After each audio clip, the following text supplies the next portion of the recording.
Praise the lord. దేవుని నామ స్తోత్రములు.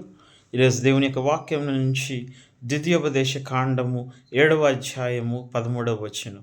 Book of Deuteronomy chapter 7 and verse 13.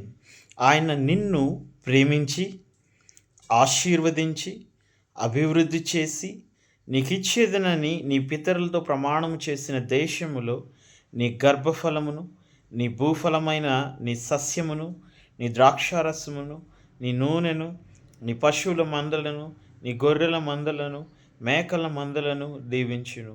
సమస్త జనముల కంటే ఎక్కువగా నీవు ఆశీర్వదింపబడదు. In English, he will love you, bless you and multiply you. He will also bless the fruit of your womb and the fruit of your ground, your grain, your wine, and your oil, the increase of your herds and the young of your flock in the land that he swore to your fathers to give you. You shall be blessed above all peoples. ప్రియ దేవుని బిడ్డలారా, ఈ వాక్యం మనం చూస్తున్నాం. నీకున్న ప్రతి ఒక్కదానిని కూడా, నీ చేతి పనిని కానివ్వండి, నీ గృహాన్ని కానివ్వండి, అన్నిటిని కూడా దేవుడు ఆశీర్వదిస్తానని సెలవిస్తూ ఉన్నాడు. నిన్ను విస్తరిస్తానని సెలవిస్తూ ఉన్నాడు.